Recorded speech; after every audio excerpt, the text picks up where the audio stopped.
Yes, nk'uko ubibona rero kuri iyi foto cyangwa se nk'uko ubibona muri video, ukoresheje phone yawe cyangwa se ikindi kintu cyose uri gukoresha, ni umuntu navuga ko uzi, ni umusitari. Impamvu bavuga ko umuzi, ni umuntu wamenyekanye by'umwihariko hano mu gihugu cyacu cy'u Rwanda. Tumuzi cyane ku mbuga nkoranyambaga ndetse n'ahandi hantu henshi hagiye hatandukanye, ariko by'umwihariko ku mbuga nkoranyambaga. Impamvu mvuga ko umuzi, tumuzi cyane bwa mbere, mu gasobanuye, wumvishe agasobanuye uhita wumva Rocky. Impamvu mvuga Rocky, arazwi cyane ndetse yigaruye n'imitima y'Abanyarwanda muri rusange, bitewe n'uburyo akora umwuga we agasobanuye neza cyane, bityo bigatuma Abanyarwanda bagiye batandukanye bamukunda cyane.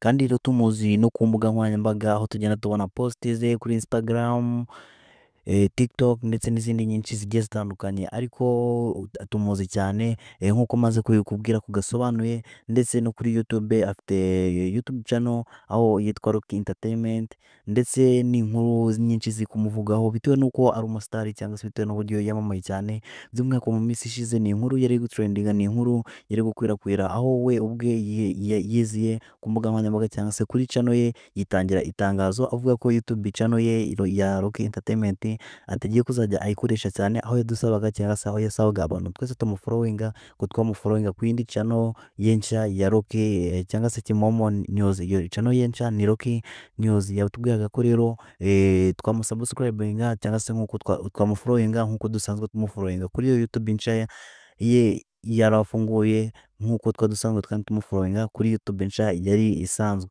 Rero ni inkuru nyinshi ziri kumuvugaho, aho abantu bagiye bibaza icyatumye adakomeza gukoresha iriya YouTube channel ye nini yari asanzwe akoresha. Impamvu avuga ko ari nini, ni YouTube channel yari ikurikirwa n'abantu benshi cyane barenga miliyoni. Urumva ko ari abantu benshi cyane, aho abantu bagiye batandukanye bagiye bibaza impamvu atari kuyikoresha cyangwa se afunguye iyindi YouTube channel ye indi nshya igiye gusimbura cyangwa se igiye gukorana n'iriya yindi. Aho bagiye babivugaho ari ibintu bitandukanye, bamwe bagiye bavuga ngo bashobora kuba bagiye kuyihanagura cyangwa se bashobora kuba batari kuyihemba, bityo bikaba bitumye afungura indi channel ye. Rero ni byinshi, ariho n'inkuru tuje kubabwira uyu munsi, cyangwa se ariyo nkuru tuje kubabwira ariho ishingiye. Ni inkuru nanone twagiye tubona ku mbuga nkoranyambaga, aho byaba bivuga ko cyangwa se nk'uko ubinabibona, aho bivuga ko Rocky yagiye muri USA cyangwa se muri Amerika.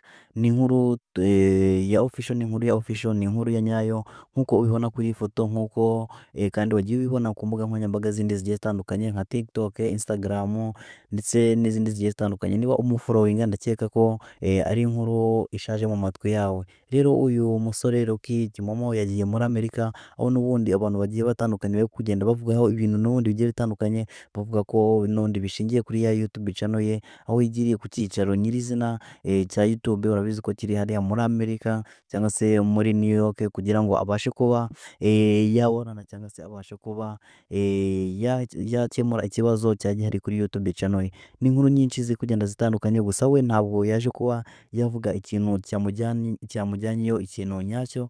Izo ni inkuru nyinshi z'abantu bari kugenda bavuga ibintu bigiye bitandukanye. Rero icyo usabwa ni ugukanda subscribe kuri muyoboro wacu wa YouTube, aho tugenda tukugezaho amakuru agiye atandukanye, amakuru aba yizewe, amakuru aba atari buvume dukora ku binyamakuru bigiye bitandukanye.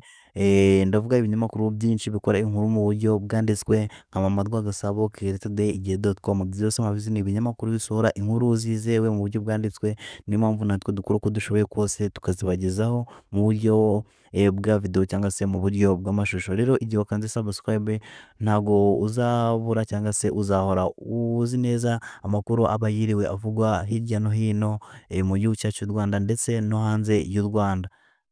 Rero nk'uko wabibonye kuri titre cyangwa se nk'uko wabibonye kuri description ya video, mbere yuko uyifungura, twari twavuze ko cyangwa se twari twatangaje ko uyu Rocky Kimomo yitabye Imana, ariko ni ibintu tubonye ku mbuga nkoranyambaga, aho nk'uko twabibabwiye ko koko ari umusitari. Usanga abantu cyangwa se abandi bakoresha imbuga nkoranyambaga bari kuzamuka bamukoraho inkuru zigiye zitandukanye, bityo bigatuma bakora n'inkuru zitari za nyazo, inkuru zo kubesha, kugira ngo babashe kuba bamuzamukira cyangwa se babashe kuba babona views. Rero ni inkuru twadukuye ku rubuga rukizamuka, tuvuga ngo reka tuze tuyibagezeho iyi nkuru ubashe kumenya byinshi kuri we, nimba umukunda, niba uri umufana we byashoboka, kuko abantu benshi turamukunda cyane uyu Rocky Kimomo, bitewe n'uburyo aduhereza ibintu dukunda, ndavuga filime. filime za Rock ni filime nziza abantu benshi bakunda, bityo bigatuma bakunda n'umuntu uzibagezaho ari we Rock Kimomo. Impamvu rero nk'uko turi kubabwira tubazaniye iyi video kugira ngo tubashe kuba twabwira ko uyu Rock Kimomo ari muri Amerika ku mpamvu itazwi, gusa icyo twabwira yuko amerewe neza bitewe na video cyangwa se bitewe n'ibintu we ubwo ari kugenda yikwirakwiriza cyangwa se apostinga ku mbuga nkoranyambaga ze asanzwe akoresha nka Instagram ndetse n'izindi. Rero Rock ameze neza, nta kintu kibi cyamubaye nk'uko twabibonye ku mbuga nkoranyambaga nk'uko baba batangiye kubikwirakwiza. Wowe ugomba kumenya ko neza ko umusitari wacu atekanye, aho ameze neza, ko yagiye kuri ya show nk'uko akunze kuba abivuga.